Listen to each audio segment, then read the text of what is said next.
but I want to get us started so we have enough time. My name is Karen Gasket. I'm the consultant for Arizona School Boards Association, and I'm facilitating this forum this evening. I would like to start by thank you all for coming. I know it's on a Monday night. It's tough to leave your family. This is so important, though, and I appreciate your attendance. I'd also like to thank the governing board and the district staff who have been so helpful. And if you wouldn't mind, could you just give them a little applause for me? That's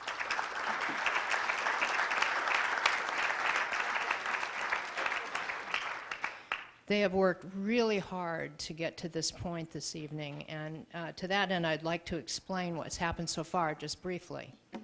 Back in the fall, the district contracted with Arizona School Boards Association to facilitate the superintendent search. And to that end, we started talking about what is it we're looking for, and we did issue a community e-survey. Many of you probably responded to that, probably most of you did. That information was extremely helpful. We took it to build a profile, and we posted the position. We had 30 applicants. The governing board spent a great deal of time paper screening, and in that process narrowed the application number to 6. They spent even more time interviewing 6 candidates.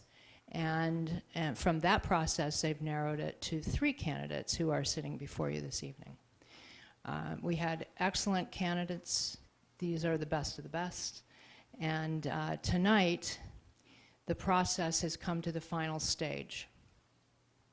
The board wants to have your input. They want you to have an opportunity to see the candidates and interact with them. And that's the purpose of this meeting. So we've collected, I think, about 1,000 questions. And as you know, they were color-coded. Blue if you were staff, white if you were a student, yellow parent community, and pink if you were a civic leader. And so we're going to go until 8:30. We're not going to get all these questions asked, I guarantee it. I mentioned to the candidates to try to keep their responses to as close to 1 minute as possible for each question. Even if we did that, we're not going to get through all these questions. At 8:30, we will stop, and the candidates will remain and be available to you for you to come up and ask a question if it wasn't asked during this process. Or if you have another question that you thought of while you were sitting there, you could ask that one as well. But at 8:45-ish, the governing board will convene a meeting, an open session. They are here this evening, by the way, but they are not in a meeting. And because of open meeting laws, they are not really able to respond to any of your questions or comments about the candidates or the process, really. They just need to observe and listen tonight, and that's why they've asked you to write comment cards or response cards to them after this process is over. There's a little box on the table out there. Once you have filled out a comment card for the board to read, place it in that box.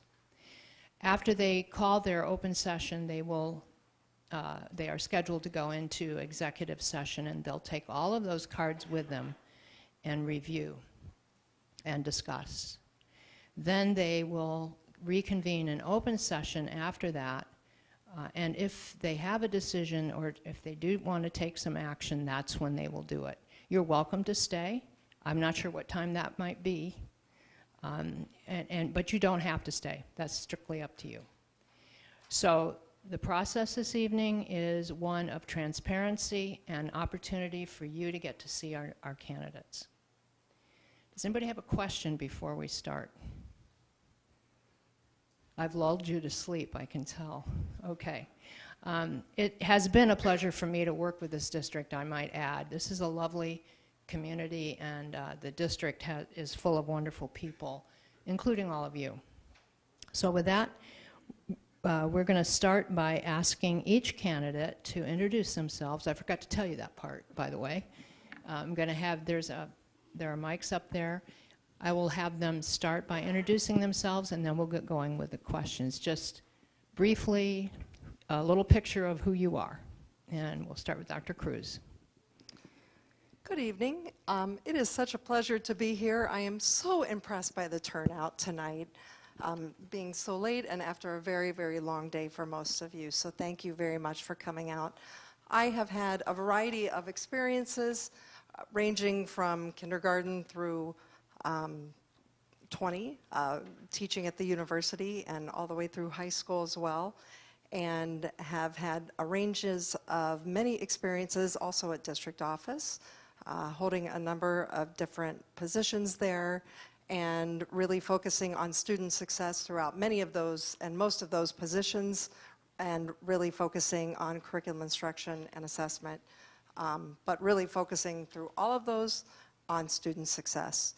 And I will also talk a little bit about work with advocacy, again focusing on public education and student success, advocating for public education any chance I get throughout the state, holding office with our state administrators organization, and doing that with our state legislature any opportunity that I am afforded.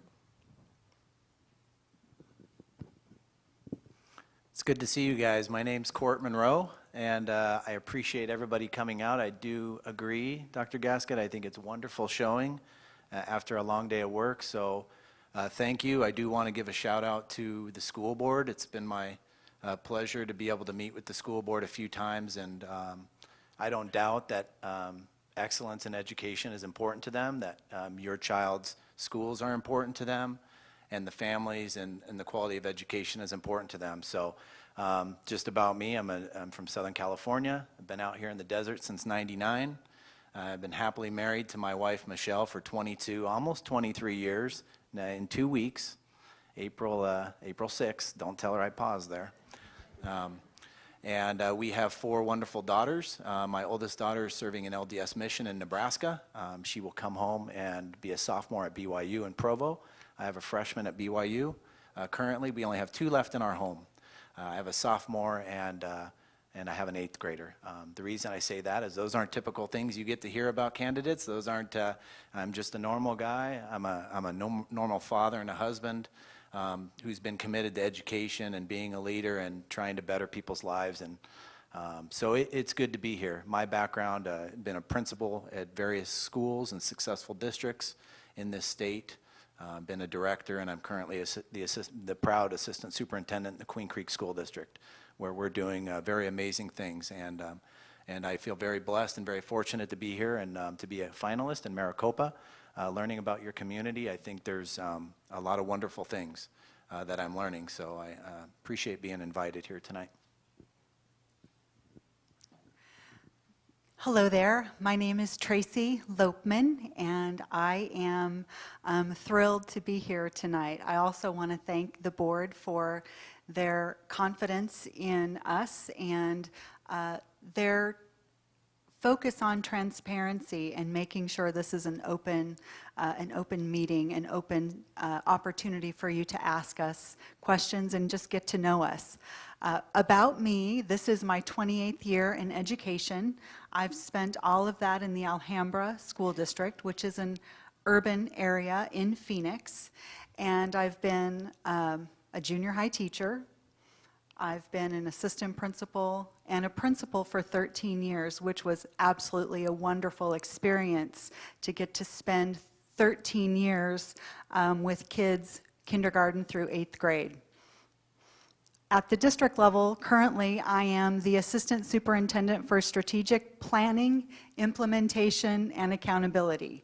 And that's a big title, it's a big job. It means I get to get into everybody's business and see how they're doing with their action steps and their strategies, and talk about blocks and obstacles and how they can remaneuver to accomplish goals.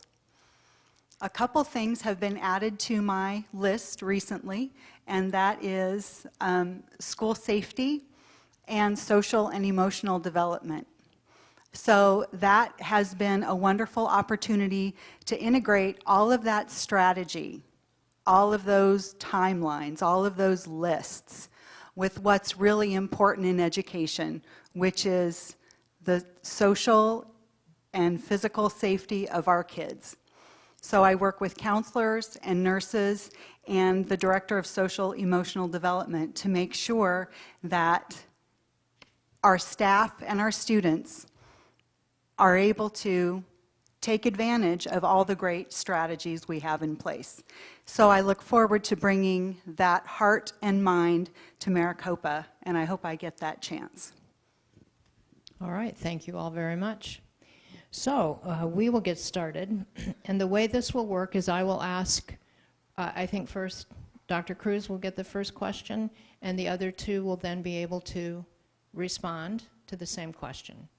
I'll move to the next question, and we'll start with Dr. Monroe, and the other two will respond, and we'll just keep rotating so that the same person doesn't get the first chance to respond. And as you know, we have students, parents, community, and staff, and civic leaders who have put questions in. I'm going to start with a question that I think is a pretty soft question, just to get us going. And so the first question is, how will you inspire this community, staff, and parents to support student achievement?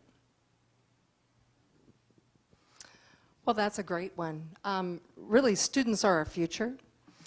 And so everybody needs to rally around our students. And I think that having everybody rally around them and finding a niche in our school district, having people come in and volunteer, and find a way to really connect with our students. Everybody has a unique way that they do that. Our community volunteers, there's lots of ways to do that. We have folks that are out there that we have our retired community that can come in and volunteer in our schools. We have our teachers already that are doing amazing things in our classroom every single day with these students. We need to celebrate that every single day.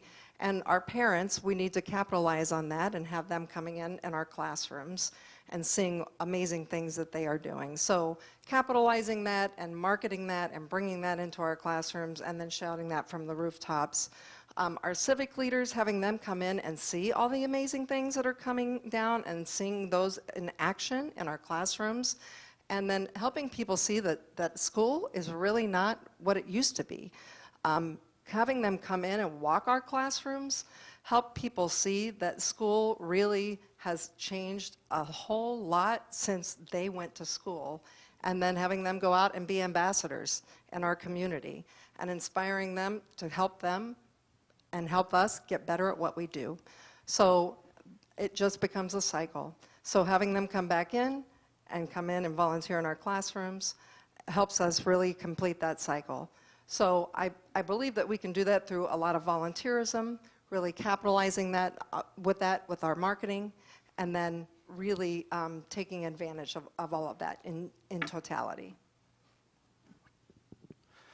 I think that's a great answer. First of all, it can't be done alone. It takes a village, right? It takes everybody, and I tip my hat to each one of you because you're obviously invested in the process, whatever role that you play. But I will say that, boy, there have been books written on this topic, volumes and volumes of books, and I'm going to shortchange this in 60 seconds because you can't really get to the heart of it, but I would just want to pull back the layers and say, why do we exist, and what are we about? You know, what is the real purpose of K-12 education, and why do we send our kids to school? And hopefully it's teaching and learning. I believe that we are primarily here to prepare students for their lives after high school, whether that's post-secondary, vocational school, the university, whether it's a career. But we need to think along that lines, and we need to identify what are our focuses going to be there. We need to establish some sort of mission and vision and goals so that we can somehow measure, are we making the progress to get there? How do we know that we're getting there?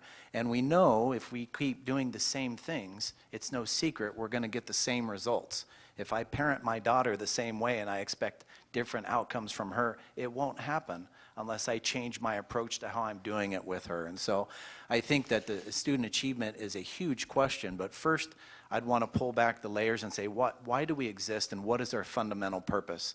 And that involves volunteers, teachers, staff members, leaders, community members, all of us. And then, like Heather mentioned, we need to be all in together. We need to be all in riding the school bus together in the same direction. All our arrows need to be aligned in the same direction. So that would be my answer. Thank you. To inspire the community to support education, and you mentioned that was an easy question, so that's telling. I think that we'd have to look at an opportunity to have another session like this and ask you the open-ended question, what are your hopes and dreams for the kids here in Maricopa?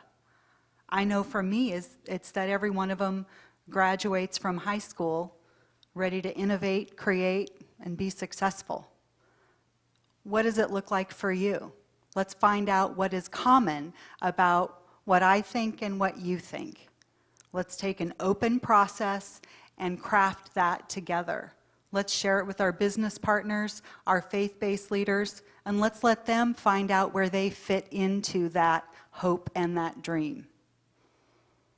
When we have a compelling mission and vision, as Dr. Monroe said, it speaks for itself. It creates momentum towards our outcome. And we want our outcome to be awesome. If every student graduated high school ready to create, innovate, and be successful in college, career, and life, I think that we can do it together and start with a group just like this. Thank you.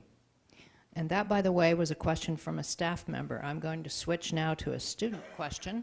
It is all about the students after all. So a student asks, even though I am about to be a senior next year, I have siblings that are about to go through 4 years of high school. What is your plan to be more engaged and involved with students? And this goes to Dr. Monroe. Well, I think one thing, if I was to be hired the superintendent, is you would have a superintendent who's very vested into the community. It's important to me to be at the schools and to be in the classrooms, to interact with the students. I love to be at the high school and say, hey, what are you planning on doing after high school? And some of the kids are kind of shocked, and some of them have an answer and some of them don't. But I think at our high school, we should have all our students have an answer, even if they don't know what the definitive plan is. But I think one of the ways that I want to be involved is to create opportunities for our students at our high school. Clubs, AP, dual enrollment. There should be something for everyone at Maricopa High School. We should not ever have a parent sit down at home and think, I'm going to send my child to Kyrene, or I'm going to send my child to Chandler, or I'm going to send my child to a charter school. We should be able to create these CTE opportunities so students have a choice. And they can get that choice at the high school. And so wherever the student is who asked that question, that's a great question, and that's the $1,000,000 question. And I don't pretend to have all the answers in my pocket here, like the other people sitting up here with me are talking about. It's a collaborative process that we would do together. But one thing I'd be committed to is choices for our students, and tracks, and interests. And when you have an ECAP plan, an education and career action plan, why would you take this elective? Why would you not take this elective? So those are conversations we need to have with our kids, but I don't want a dead end. I don't want a student to say, well, there's only 10 AP courses offered at Maricopa High School, or we only have this amount of dual credit options. And so I think one thing you'd see with me as a superintendent is trying to build opportunities and choices from our high school down to our middle schools, down to our elementary schools. Dr. Lopeman. Great question about kind of the student-superintendent interaction, or what might be a presence that I could have in the high schoolers or the junior hires or the elementary kids' experience. In my current role, I do the superintendent's advisory councils, and one of the absolute most fulfilling parts of that is the Student Advisory Council, where I get to meet with a group. For me, it's elementary, it's 8th graders, but I could see having it representative across kindergarten's a little iffy, but junior high to high school. And that is an absolutely terrific opportunity for students to develop leadership skills, to find real, authentic ways to demonstrate their leadership in front of the board, in front of parent groups, in front of student groups as well. And that's speaking and operating from the same platform as the superintendent. And one of the values of that Student Advisory Council is it's the point of application, point of impact voice. I can say, so, how's that discipline program going? So, tell me what you think about your school counselor. Tell me what your teachers are doing with this intervention period. And we get the most insightful information. And when they report things about what's going on with their students, their voice matters. And that demonstration from the superintendent that their voice matters has a powerful impact across the entire culture. So that's an experience that I bring and an experience that I value. Well, I will concur with both of my colleagues up here because their answers have been excellent. And I will also say that I too have met with students and would continue that practice. It is so insightful, as both of them have said. I would add to that we also need to be creative. We need to be creative with how we listen to students and how we use our budget dollars to be creative with how we are using our pathways in our high schools. Dr. Monroe talked about our CTE programs and our certificate programs, making sure that we have those opportunities for pathways for both dual enrollment, for all of those programs for CTE and dual enrollments, as well as those clubs after school, and interacting with students in that non-structured setting, you know, on the field, Friday nights at the football games. So important to have all of those different activities as well as doing it during that day, during the structured time as well. I will tell you, Friday night lights are almost as important as seeing kids during the day. You see kids in a different light, and you see them maybe have more success or different kind of success in different unstructured activities than you do during the day. So, you know, having kids, see kids in all different lights across all different types of activities, I think you would see that, and you would see me in all different types of activities. So you'd see us in all different parts of the community and all different parts of the school day, which might freak some kids out, to be honest. But I think it's a good thing for kids to see us in all different places and spaces, because they know that they're going to see us, and it's not a bad thing. They know that they can expect to see us, and that's a good thing. They should want to see us, and that they can expect us to be okay with that they can ask questions and give us real answers, because we want real answers when they see us, just as Dr. Lopman said. Thank you. This question goes to Dr. Lopman and is from a parent or a community member. In the light of intensified school safety, what type of plan would you look at implementing, and how would you involve various stakeholders so that the overall plan is one that is organic and does not feel imposed? Well, we would start off with the non-negotiable that no one can be on the sidelines when it comes to student safety, whether it's parents, students, teachers, civic leaders, police department, business leaders, faith-based leaders. Every single entity has a role in student safety. So when we engage all of those groups, that's the part that it becomes authentic and organic. We would start with training, FEMA training, make sure we have emergency response plans, make sure the drills are practiced, and make sure teachers and students take the drills very seriously. and, you know, monitor that process and continually make refinements and adjustments to that plan so that it is a responsive, flexible practice. Two things I would also do regarding parents is parents have a critical role here in getting in their kids' business and communicating with people about their social media. Parents also have a role as well, just in the learning process and helping us enforce safety, because what's happening now, and parents need to know that this is no joke. If your children are joking about these kinds of things or get caught up in one of these threats, the courts are seeking restitution. And when you quantify student by student, the instructional time lost or the ADM lost, that's a hefty bill. And that underscores the seriousness of the safety and of the communication with kids. Finally, speaking of students, I talked about that advisory council. The students have a voice, and that's a very organic or authentic part of this. The students have a voice in this, and they will be typically the most critical source of information if there is a threat. And if they have a relationship with teachers and administration where they are willing to talk, not only will that voice has to be heard all the time, not just when there's a threat.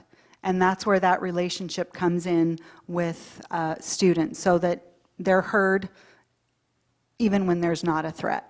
So I think with that kind of an approach, it's an incredibly serious topic, and everybody has a role. I think safety starts with relationship. So I think that, you know, relationship starts with our kids, and both with our teachers and obviously with our parents. So we need to make sure that our kids feel safe, both at school and at home. So we do that by building relationship first. Obviously, we're going to make sure that they're safe at school and at home. And we have plans in place, and we're going to make sure that we do those plans, and we're going to review those plans, and we're going to make sure parents are involved. We would probably put something together very much like this, make sure that stakeholders are involved. But, you know, you can go a little crazy with those plans as well. So I would want to make sure that all of you are involved in designing that plan, because you can go to the nth degree with those plans, and that can also get a little crazy with dollars and all of those things. So we would want to make sure that those are designed to the level that align with the core values and all of those things with Maricopa Unified. So everybody needs to weigh in on that, and I would agree, everybody, law enforcement, fire, faith-based, parents, everybody comes to the table to weigh in on that. But we need to ensure that everybody is around the table to build relationship and a safe place and a safety net for our children and our students here in this community, because this community is like a family. So we need to make sure that our students feel safe and that we're all looking out for one another and our kids, no matter where they are, so that they're safe, and helping them feel safe and helping them learn how to do the right thing, no matter where they are, even when nobody's looking. So that is up to all of us in this room and people who aren't even in this room. So we have to start teaching them that now. Can you repeat the question? Let's see, that was quite a while ago. In the light of intensified school safety, what type of plan would you look at implementing, and how would you involve various stakeholders so that the overall plan is an organic one and does not feel imposed? Well, I really like what these ladies said. Those were really good answers. it's hard to be the third person. So, listen, I will just reiterate what they said. Before we talk about teaching and learning, the number one priority we have is student safety. Actually, I'll say student and staff safety. Okay, we want to, and when I say student and staff safety, I'm not only referring to physical, but I'm referring to emotional, okay? Does your child feel welcome on campus? Do we have a bully-free environment? And that bully word is very misunderstood in our culture. But I'm not just talking about these tragic school shootings that we see in the media, but does your child get out of bed and want to go to school? Now, I know adolescents and teenagers don't want to, but we need to take pride in the fact that we want students to come to school, that they feel physically safe and they feel emotionally safe. And as has been beautifully, communicated here, it takes all of us. I don't think there's just a top-down approach to safety. Obviously, we need to have multiple voices in the room. One thing that I've been successful doing is great relationships with, we have great relationships where I work with the town of Queen Creek. The police captain, the MCSO captain over in that area, him and I, we have each other's cell phones. We have standing meetings together. The town manager, okay, we plan a lot of joint efforts together. Like I said, we make sure that our arrows are aligned. There may be times when we agree to disagree with different things, but with safety, we don't ever disagree on that. And so we do have to look at budget, and we have to look at a lot of those things, just like superintendents do. But I think that there needs to be lots of voices at the table. The students need to be involved. Right now, one thing we're doing in Queen Creek is we're actually training our students.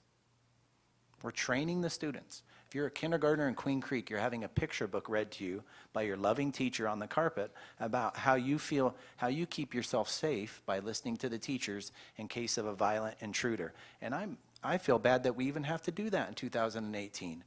But I know that in Queen Creek, we're actually training our students, and not just the leaders, the principals and the teachers, and talking to law enforcement, but we're actually helping the students understand what they would do if someone with bad intentions came on campus. When I grew up in Southern California, we did bomb drills. You know, in the late 70s and the early 80s, we'd hide under the desk. No one does that anymore, okay? And so I do think that safety is a priority, but we just need to keep in mind that it's more than just physical safety. There's a whole social, emotional piece that we want kids to be able to come to school, to thrive, to be inspired, and then to graduate and be able to create and innovate. Okay, thank you. Now I have a pink card in my hand. Please detail, and this, by the way, I think we're back to you, Dr. Cruz. Or have we done? Yes, yes, right. Please detail your background in formulating and maintaining a fiscally responsible district budget. What process does that entail? In your opinion, who are the necessary members of a district level and site level budgets? So let me read that part. In your opinion, who are the necessary members of a district level and site level budget? I have had quite a bit of experience working with both district and site level budgets, having been a school principal of 2 different schools. I actually built and opened a school, so spent a lot of time on budget with that as well. And then having worked in a very large school district in the Peoria Unified School District during very difficult fiscal times, we had to cut a budget there. So had to know the budget very, very well. And having also worked with federal programs, et cetera, had to know the budget very well there as well. So I would tell you that I have worked with budget teams. The superintendent never makes those decisions by themselves. There's a reason for that, because when it comes time to make those decisions, either good decisions or bad decisions, you don't ever want that resting with one person. You want all stakeholders to weigh in on those decisions, whether that be good or bad. So I will tell you that in the past, in my current position and my prior positions, I have worked with a budget team that consists of multiple stakeholders from across the district. And they weigh in on decisions on the budget. And so they helped us make all of those very, very critical decisions. In the Peoria Unified School District, we had a budget team of over 50 people. Now that's a very, very large system that weighed in and said, here's how we think you need to cut the budget. And so they helped to make those very critical decisions of how to cut that budget. And it was very difficult over time. We worked probably over several months to help make those decisions to cut several $1 million out of that budget. But I will tell you that at no time does a superintendent ever do that by themselves. So several stakeholders from across the district. I would also echo that from a site level. I would always have them work with a team and their leadership team to help encourage them to make recommendations to their principal and work as a team to help really manage that budget, to make decisions that are aligned to what you value and to the priorities and goals that you have made as a district. So that's what I would recommend as your superintendent. Again, a great answer. A few other things that I will add to that is transparency is very important. Good communication with the school board and the stakeholders is very important. School finance is like a foreign language, and sometimes it's very misunderstood. Going out for an override or for a bond or a capital bond, a lot of people don't even understand what that is and what that means, and so it's critical for the superintendent to be able to break down and communicate that into very understandable principles, and there's a lot of learning on our parts to understand that from the state level as well. I would say there's common principles, just like when you set a budget as a family. You know, there's no one doing it behind closed doors. That's all alone. There's a team approach to it. Expenditures are always aligned to goals. Why wouldn't they be? Are we spending money just because we've always had that program for 20 years and we're not getting good outcomes, but we've just always done it that way? No one's ever questioned it. Well, if that's the case, we need to be very, very careful with that. So with our goals that align with our mission and vision, all our expenditures should align with that. We need to be creative in Arizona, being whatever the 48th or 49th state, I'm not sure which one it is, as far as the public school funding. We need to be creative with our revenue. Is there ways we can bring in revenue? Now, in Maricopa, we're a growing school district. That's a good thing, folks. We grow in Queen Creek. We grow 900 students a year. So we're currently building a high school and an elementary school, and then the year after we'll be building another elementary school.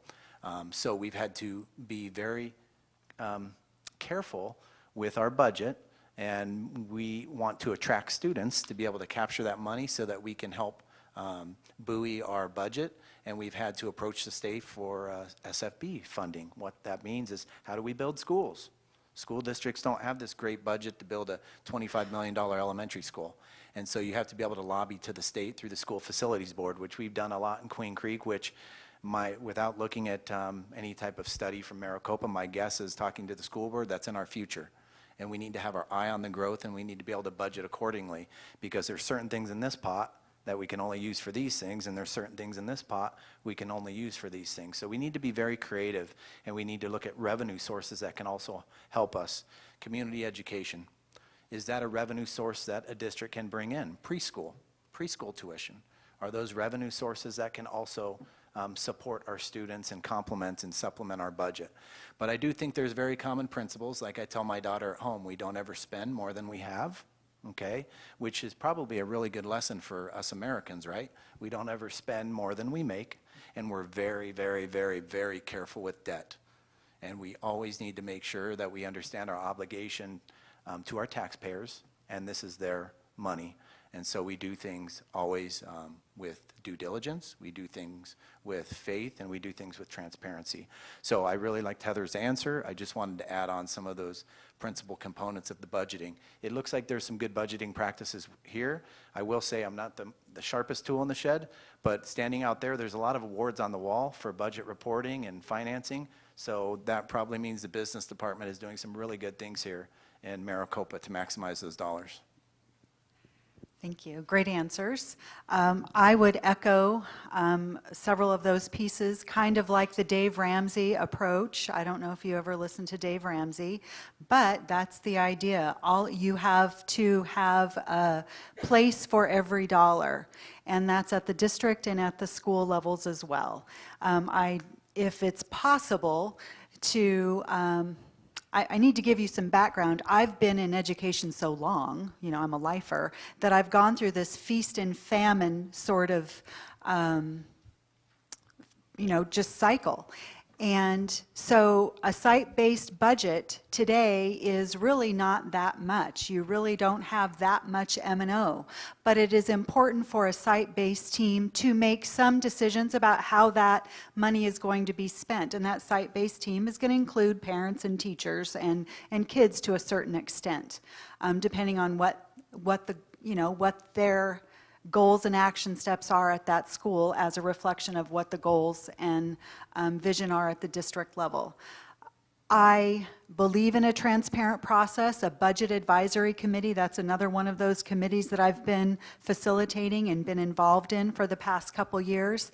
And I believe in communicating about that progress of the budget advisory committee and having that available on the website. Some people are into that and they want to look at it. Some people just say, please make the best decision possible on my behalf. So it's either way, it's there. One thing I do want to link arms with our staffs in the, the teaching and learning, the curriculum department, and work with the business manager on is the return on investment. And that's also what Dr. Monroe and Dr. Cruz were talking about as well. Analyzing what we are getting for our investment, and then making a decision if we continue, if we adjust, or if we move on, because we have limited time and limited money, so we need to be very, very, very critical about and very, have a very watchful eye about what our return on investment is as well. Okay, thank you. So we are back to the blue color.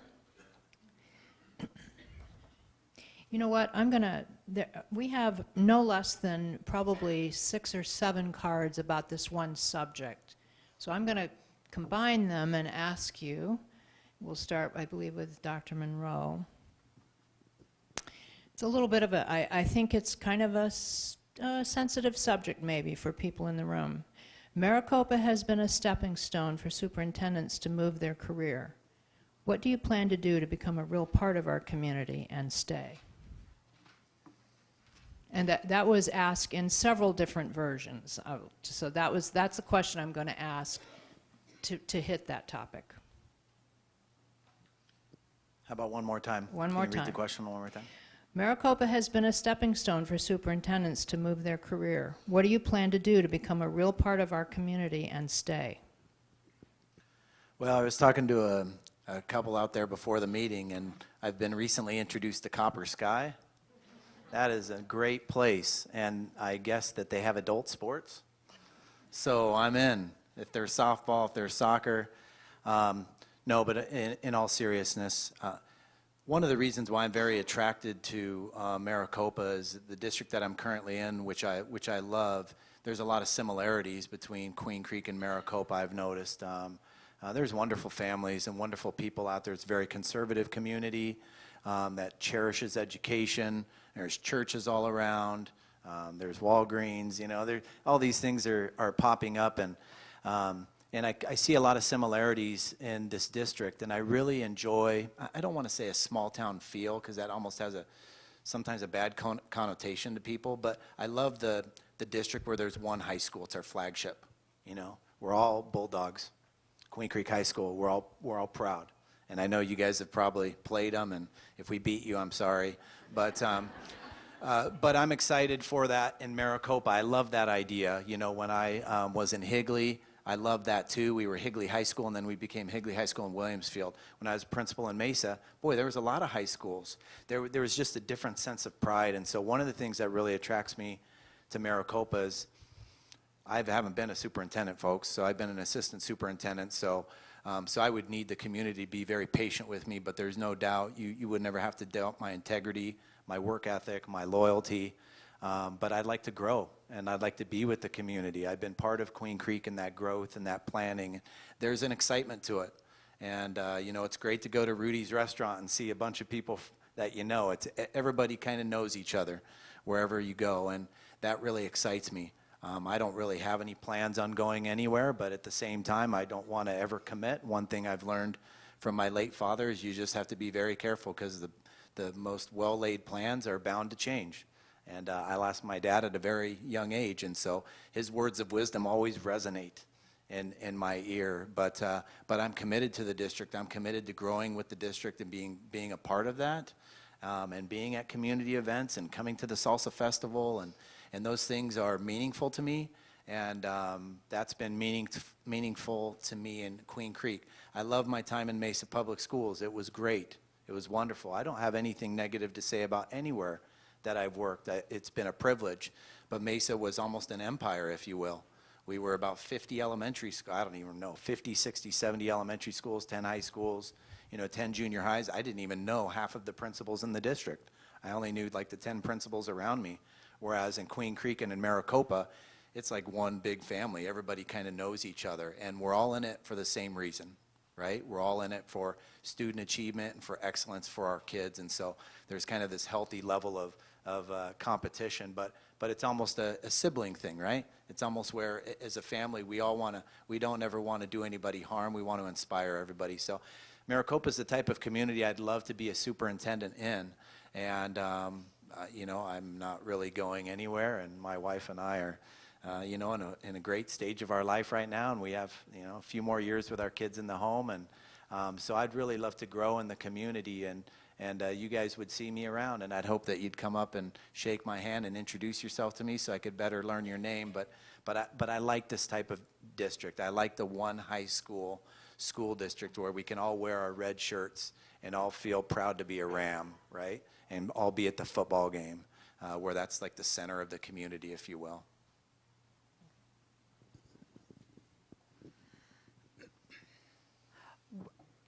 Before our first interview a couple weeks ago, I spent a morning at Walmart asking people standing outside to meet people. Said I was an applicant for superintendent and I wanted to see what they thought about their schools. I met about 20 people who had an interest in the school. Either they were a student, a parent, or a teacher. And then I met a lot of other people who were retired, and they all came to Maricopa because it's a small town, because they loved the idea of Maricopa. And I love the idea of Maricopa too. I was telling Mr. Anderson that I grew up in a town like this that had one high school. I know there's another high school on the horizon though.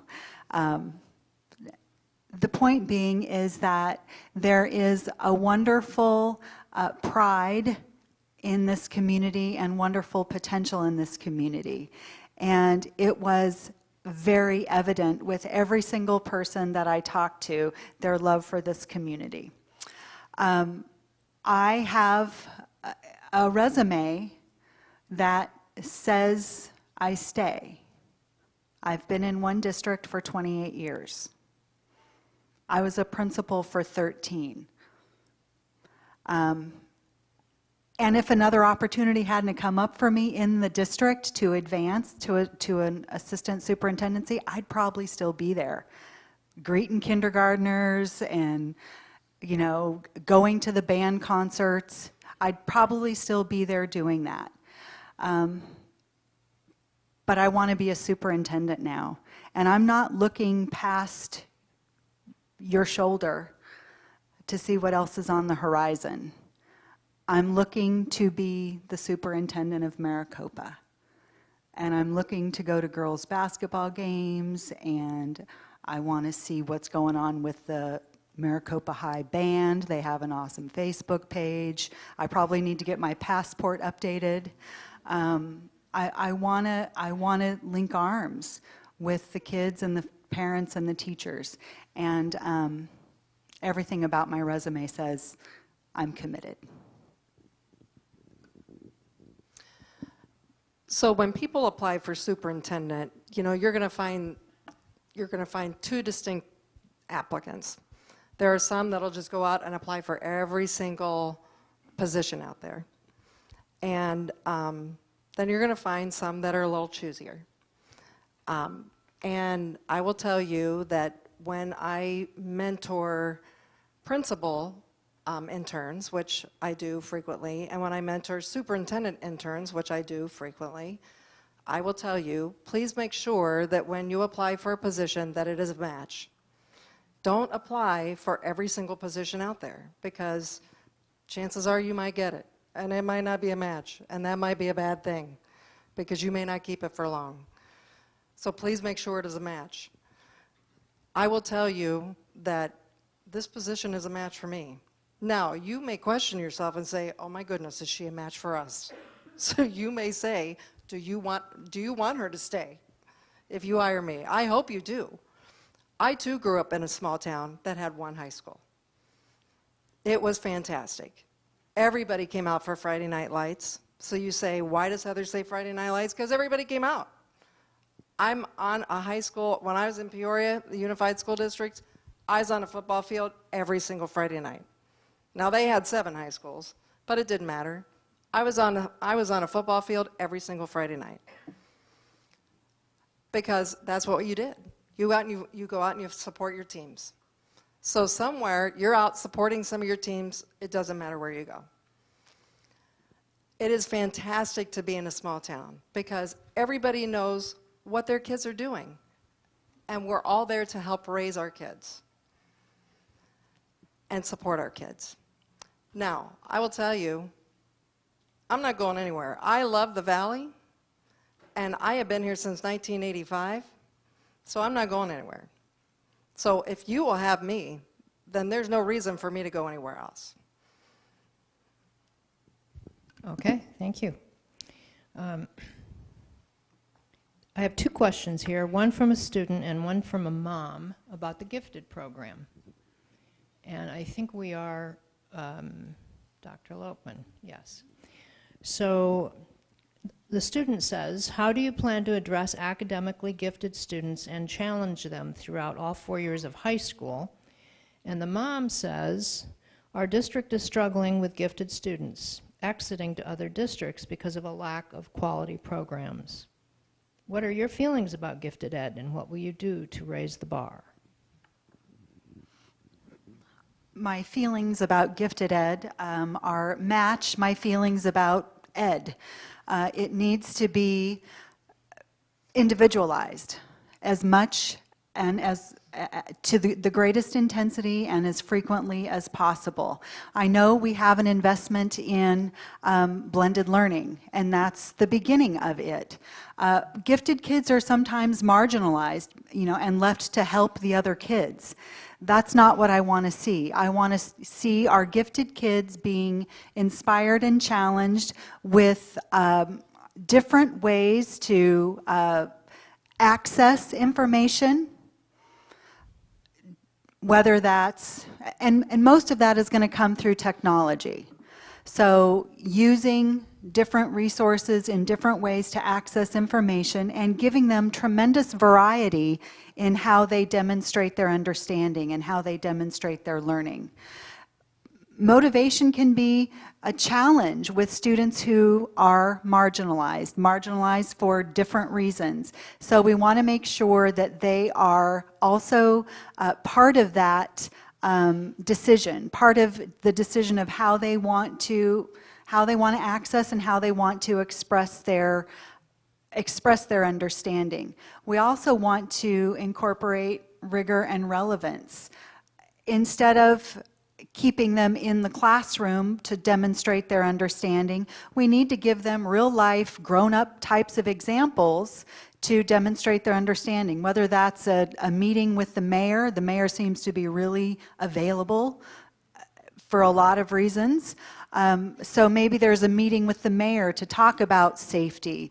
Maybe there's an opportunity to belong to a civic group with the chief of police to talk about safety.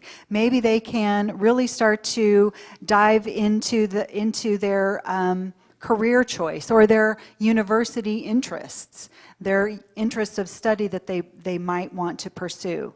It's really about making things individual and not having a cap on how they're able to demonstrate their understanding. I'm going to change gears just a little bit. Let's just reduce it to 2 people answering the same question. Everybody okay with that? So we can get through to more questions, because we're going a little slow, and we need to kind of keep our answers a little more succinct. We've only got 30 minutes left, and we have a ton of questions. Okay. Okay, so you finish. Very Heather. good. Okay. That was an excellent answer.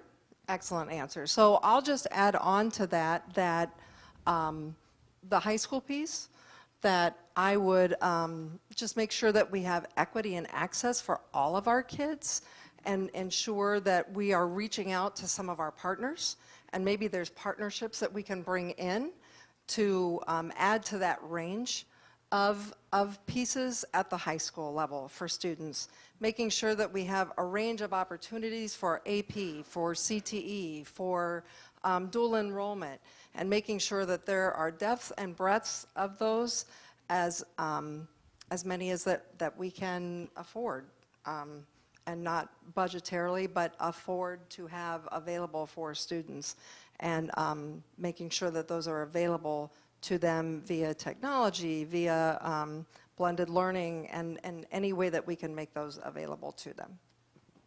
Okay, now let me check with the audience. Is the audience okay with doing this? No? You're not? To me, what they're saying is it's so close. We want to hear their answer. Okay, that's fair. So we'll continue the same way, but let's keep our answers as short as possible. Okay. Will that be, that's okay, right? All right. All right, Karen, one more time, please. I forgot. The gifted, Yes, it was, I don't know where I put it. I've got so many piles up here. It was from the student, what will you do to challenge gifted students? And from the mom, how do you raise the bar for the programs? okay. And that was high school, I think.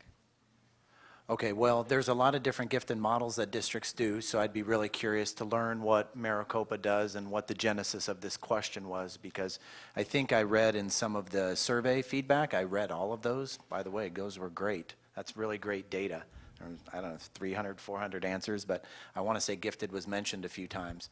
But I think we need to look at the program, you know, and obviously if there's some feelings out there that these students are marginalized or they're hitting dead ends, what's happening for our elementary students that are gifted, and then going up to our middle schools, and then going up to our high schools.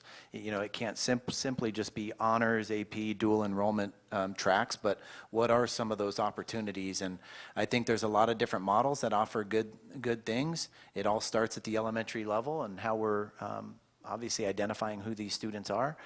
We need to make sure that we're raising the rigor for all of our students, especially our gifted students. And there's a lot of research out there on gifted students, you know, with gifted tendencies are very different a lot of times and can be challenged in a lot of different ways. So I think we need to really look at the current program that Maricopa is at all 3 levels and then go from there.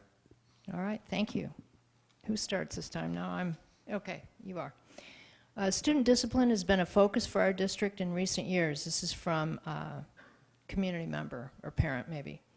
We have adopted the PBIS model for our elementary schools to monitor and promote positive interactions between students.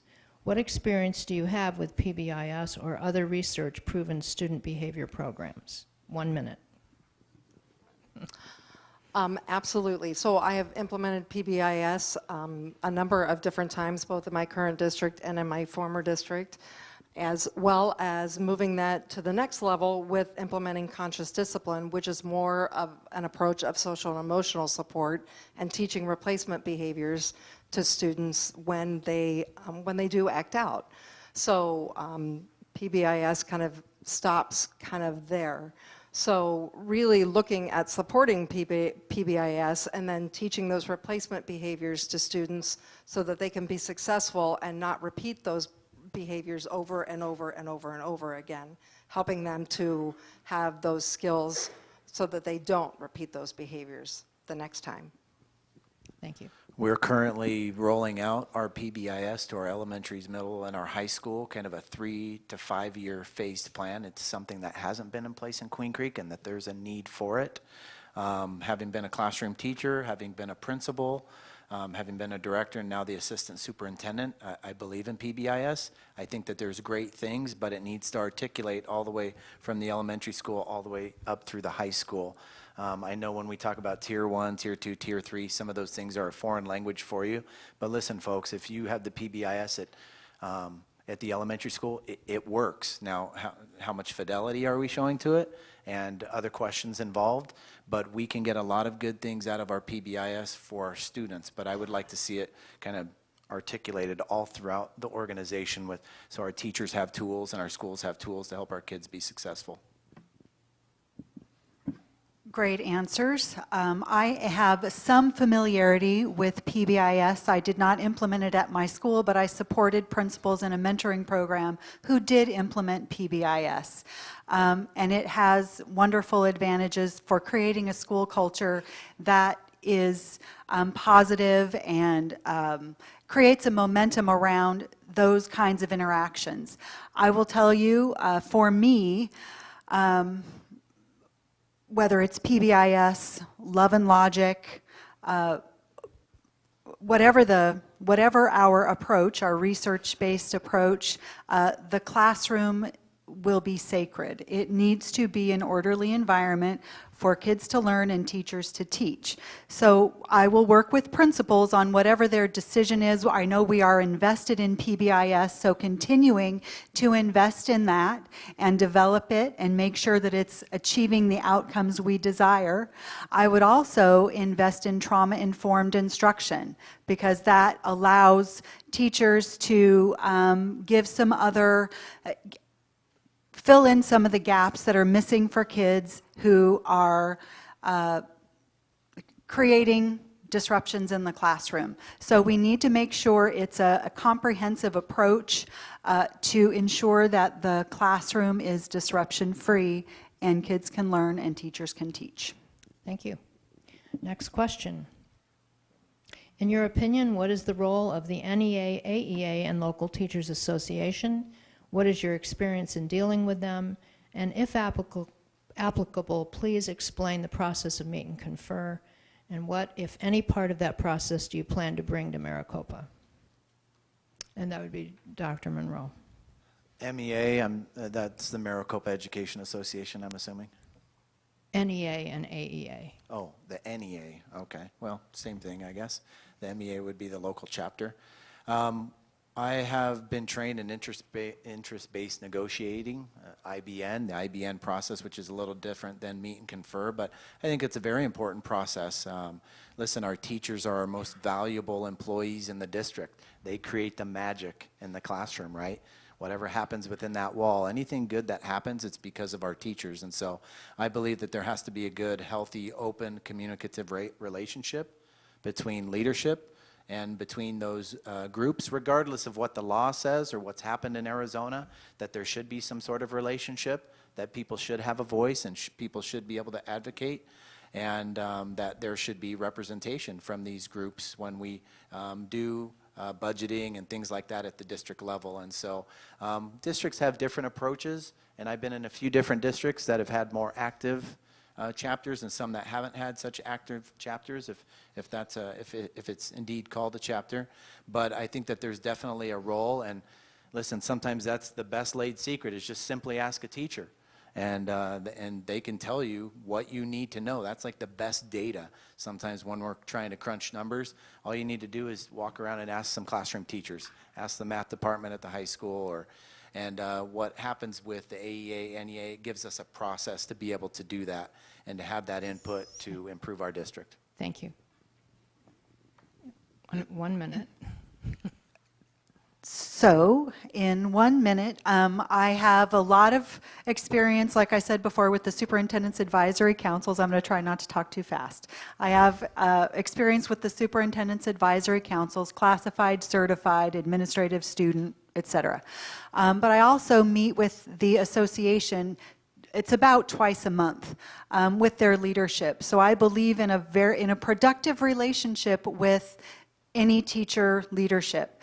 We have not done meet and confer like I said, I've been in one district for 28 years. In my experience at the administrative level, we have not done meet and confer. So I would rely on the great relationship that I have with teachers and the great relationship that I've had with the association leadership to chart that course together, find our common goals, find our common interests, and whatever processes are going to get us there is, I'm up for the conversation. Thank you. I will tell you that I have done this in the past with administrative, with classified, and with teachers, and wholeheartedly believe in that open and transparent process, and would absolutely continue that in Maricopa Unified. I think it's very important that all groups have a voice and that they come to the table with a voice. I think it's very important to have that open, clear, transparent communication venue. I will tell you that I have not done meet and confer, but there are lots of different policies out there to follow. So I'm very open and certainly willing. Thank you. Student question. How will you affect the Fine Arts Department regarding expressive freedom? Regarding expressive freedom, Yes. how will I impact the student fine arts?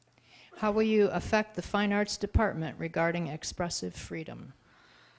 Well, I have mentioned a couple times earlier that students will have a voice, and we want to make sure that they have the appropriate outlets for their expression, for their, whether it's artistic, political, whatever their expression is, we want to give them the opportunity to share who they are and who they are becoming. I have a pretty lengthy history as a dancer. I was one of those people that was in ballet from the time she was 5 until she graduated from college. So I get where they're coming from, and I understand how much the kids who are in the performing arts want to express themselves. So my impact is, tell me how I can help you. Thank you. I concur. You're kind of singing to the choir, literally, here. I have 2 degrees in the arts, so I thoroughly believe that the arts should be really a part of everything that we do, and children should have access to the arts. So I truly believe that should be a part of all of our curriculum, and that children should be able to express themselves appropriately through the arts.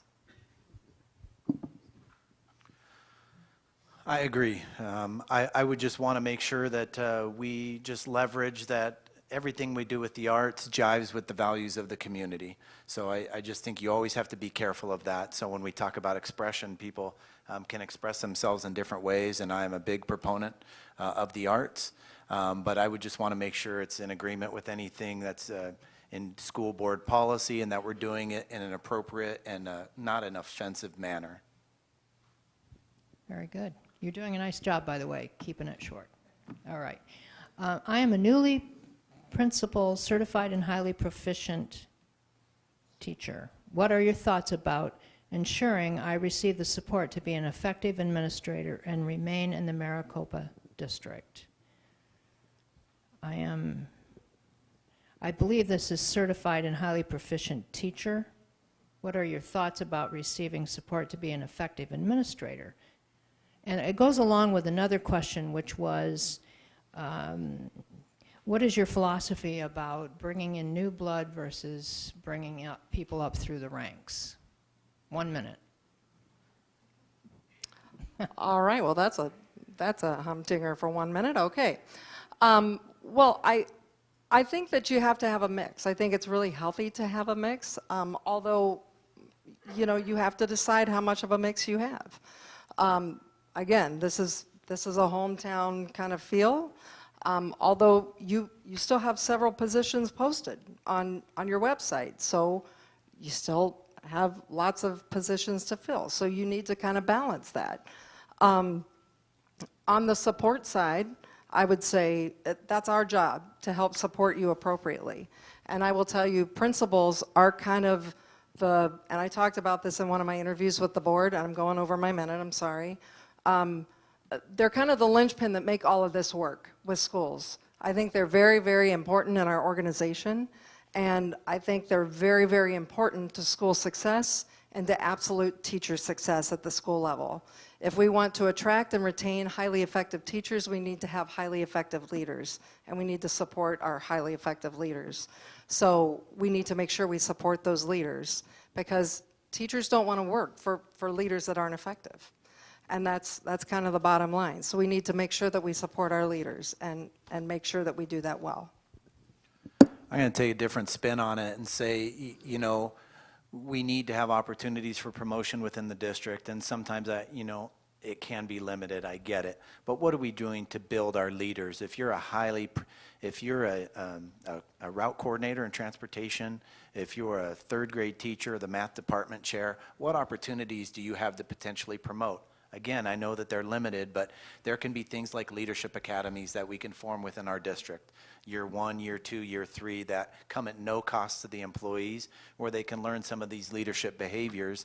And what happens is that in turn pays us back. We're able to grow our own leaders and teach them the Maricopa way.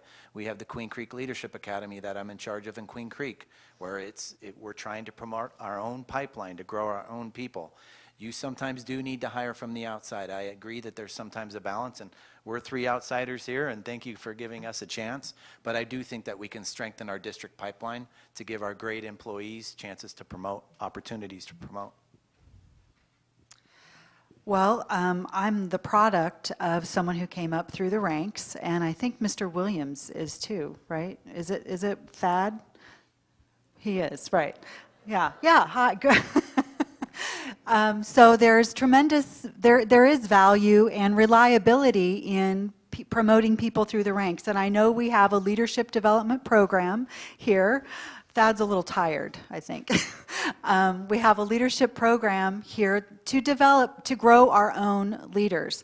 But I also see the value in or the importance of leadership looking both ways, looking internally and growing our own, but there's also the critical piece of leadership where you look externally to find another perspective, another voice. And that's kind of the yin and yang and the ongoing conversation that we have to have as we're looking 5-10 years down the road. These decisions have to be good decisions, not just for 3 years, but for 5 years and 10 years. So you want to be able to select and develop a leadership staff that is going to meet the challenges of what we have to do in Maricopa today. Okay, thank you. From what you've learned, this is a yellow card, from what you've learned about Maricopa during your research and interviewing process, what are your 3 priorities, 3 top priorities for this district if you were to be superintendent? And I think, I think it's Dr. Monroe. Yeah. All right, 3 priorities. I think growth is critical. You guys are a growing community, and I saw there was a demographic report released by the city recently through Applied Economics, so there needs to be an eye on growth and planning for the future. D, C, and B schools is not acceptable for our kids. We need A schools, and I don't pretend to have the silver bullet in here, but we need to look as a team, how can our community be proud to send their children to A schools? So we need that from our high school all the way down to our elementary schools. And you said 3, right, Karen? Yeah. And then the other one, I would say what I got from reading all those surveys was just hitting the morale and the culture of the district, motivating people, giving them a reason to come to work, giving people a great reason to want to come to school. How do we bridge the gap between, if you will, leaders and teachers and students, and how do we all get on the same page? And so I think addressing the culture and kind of the morale of the district, and I say that based on a lot of those surveys that I read. From the research that I've done, it sounds to me, it appears to me that we are at the conclusion of our 5-year strategic plan. And timing is everything, and I come with great experience of an inclusive process to develop the strategic plan. That, again, gets us 5 years in the future. So that would be a priority of creating that process that's inclusive and transparent and a little messy because so many people are involved, but charting our course for the next 5 years.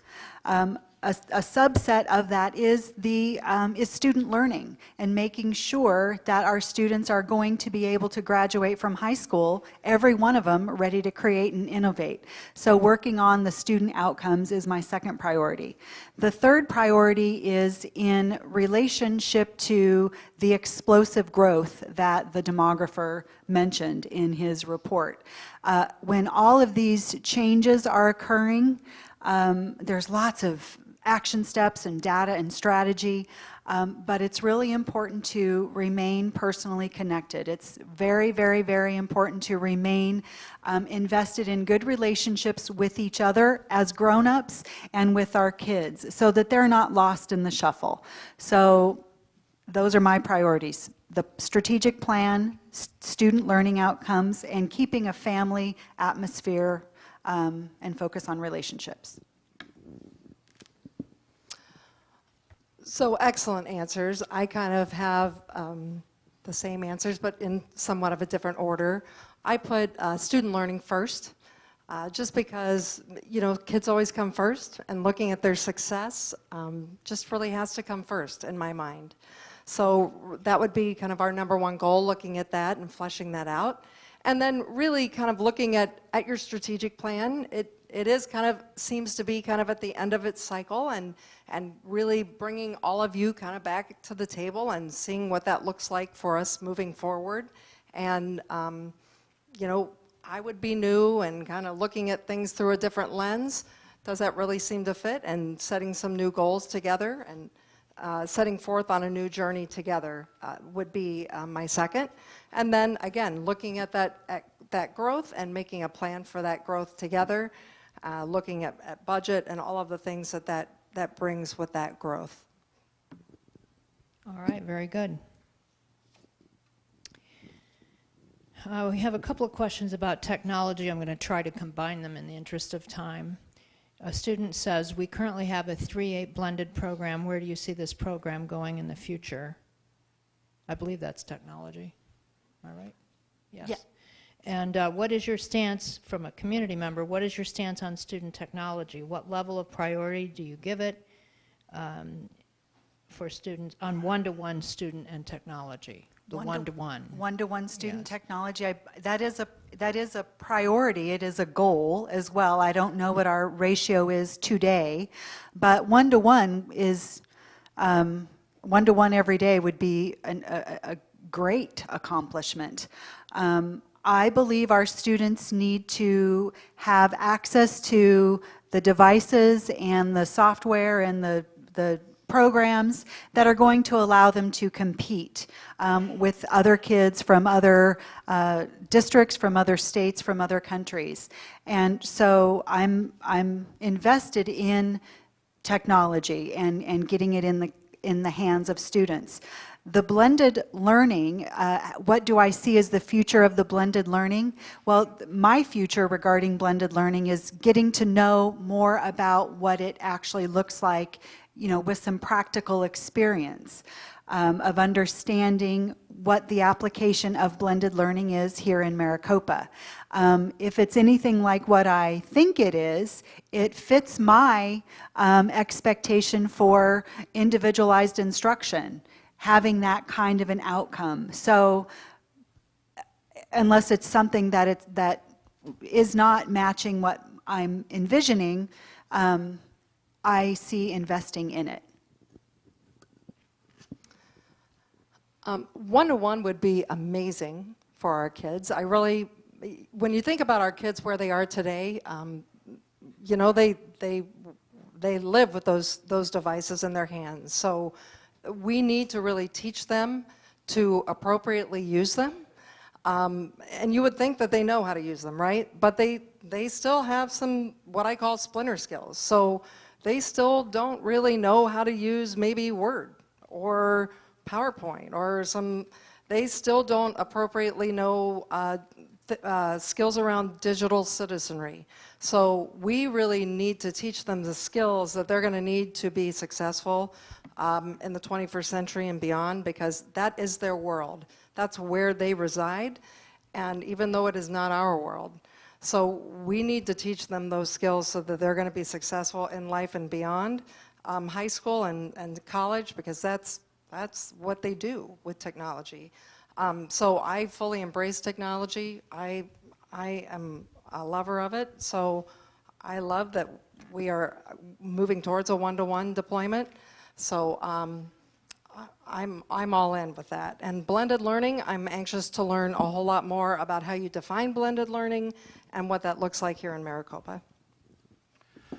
Yeah, good answers, really good answers. I think oftentimes what happens now in schools and technology is the kids are engaged with social media and with technology, and then they go into a school and it's like going into the past 30 years. We have so many rules and restrictions.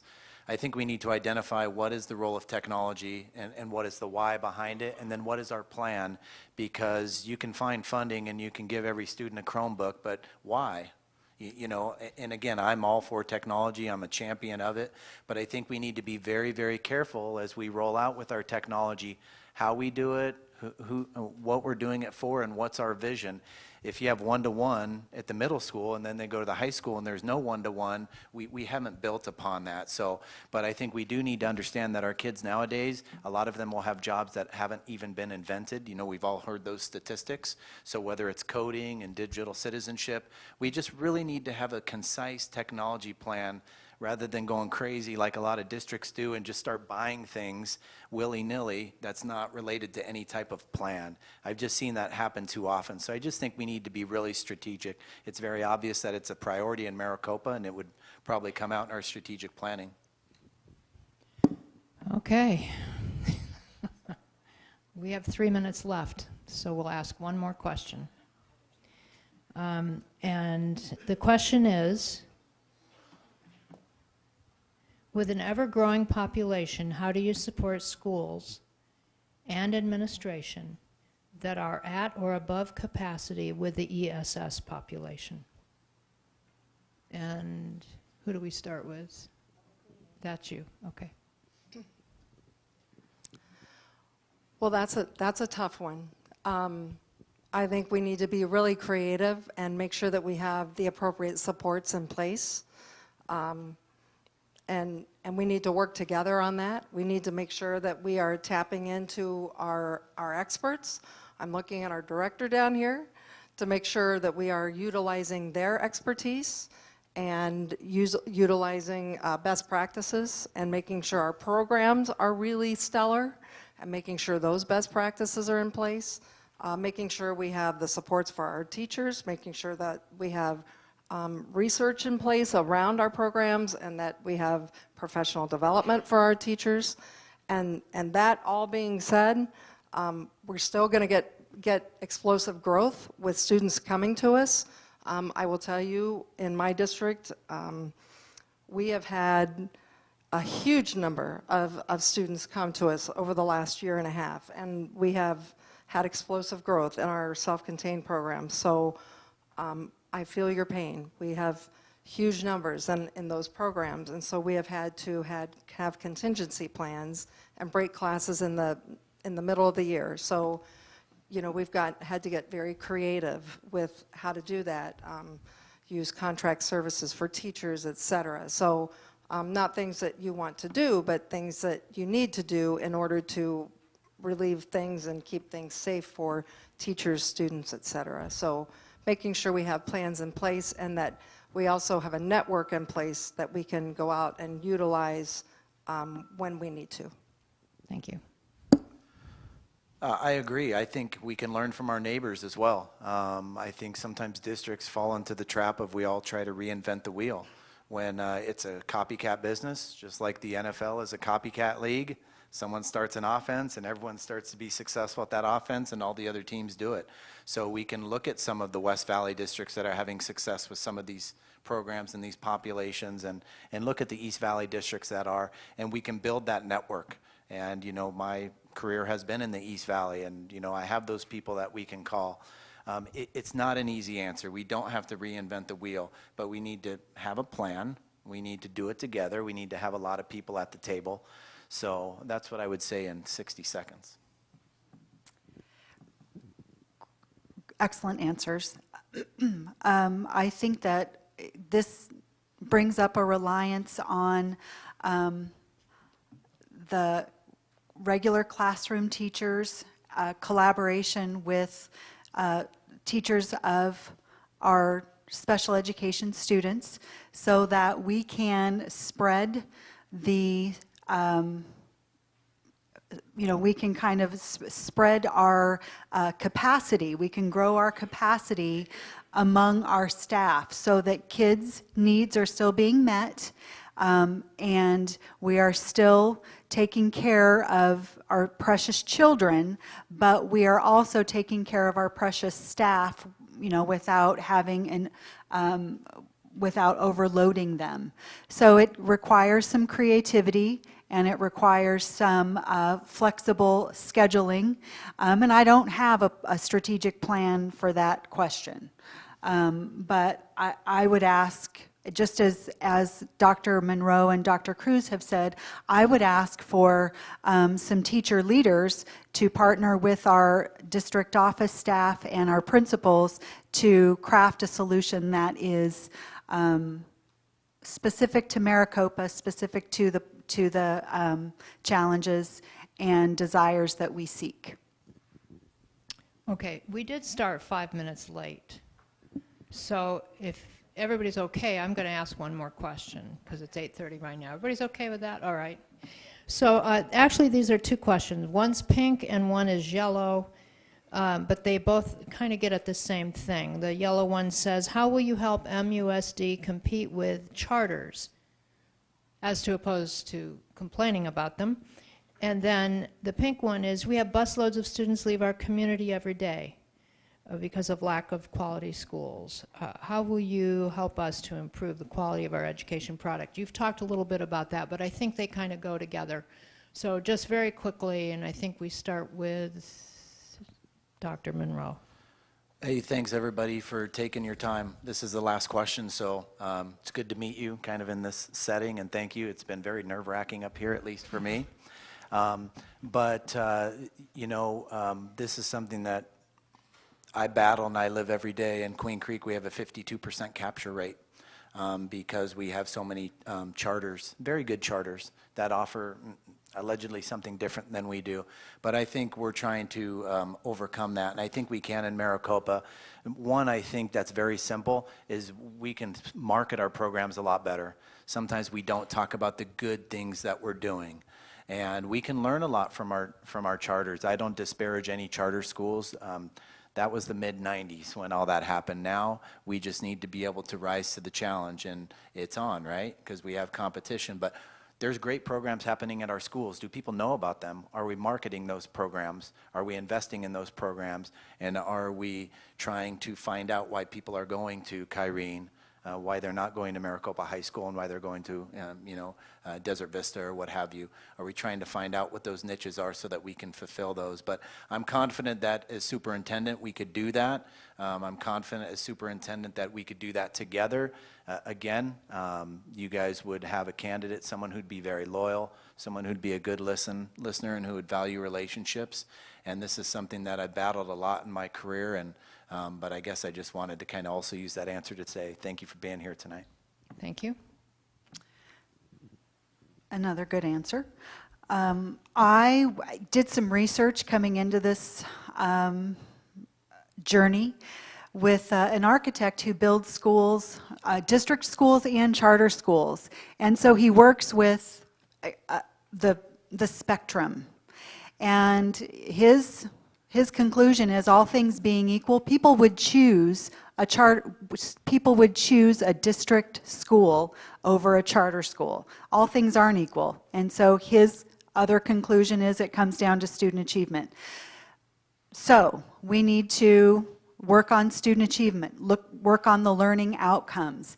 And that's another hour-and-a-half conversation, starting at the district level and then starting at school leadership levels, and I don't have any specifics other than starting with that investigation.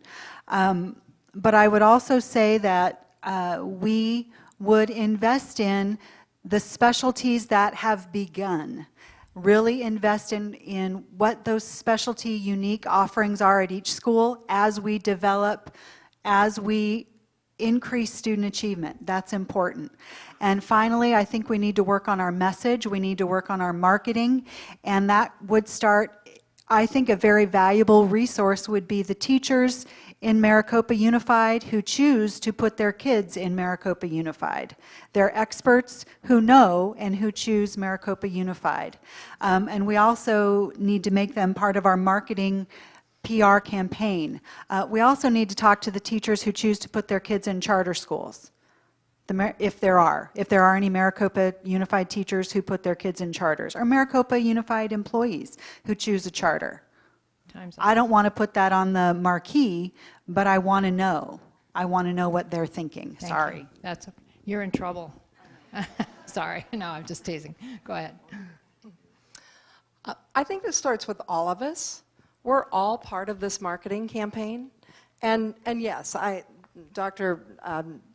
Cord's answer and Tracy's answer are both excellent, and I would concur with everything they said. But I would add on to that we are all part of this campaign. So I would say that, we would go out and we would talk to people and figure out what is it that makes you want to stay in Maricopa. And then find out from some folks that are no longer here, what is it that made you leave? I would also say that we need to bring people into our schools. We need to have some tours into our schools on a regular basis. It just needs to be part of what we do. We need to schedule them. And we need to have our city officials, and just not just those, but ask anybody. Anybody can come into our schools and tour. Then they become our ambassadors out into our towns and our neighborhoods, and then when they hear misinformation, then they become the ambassador to correct that misinformation. And we would make that clear. You now can carry the story, and we need to tell our story better. So you've heard that time and time again tonight about marketing. Charters do that so well, don't they? They have a huge marketing budget. We don't. But we have all of you. You are our trump cards. You can help us tell the story. And so we need a plan on how to do that. And then we need to have others that can help us tell the story. We can rewrite this story in Maricopa. If we do, there's something really special that we can tell. The story is already halfway there. You all are help us there. You all are part of that story. Help us get there. Thank you very much. So many questions and so little time. We did this many, and we have this many left. You did a wonderful job asking questions. I tried to get to as many as I could, and I know you may still have questions that you'll want to ask the candidates. I just am very sorry we don't have 3 positions. Let's give them a round of applause.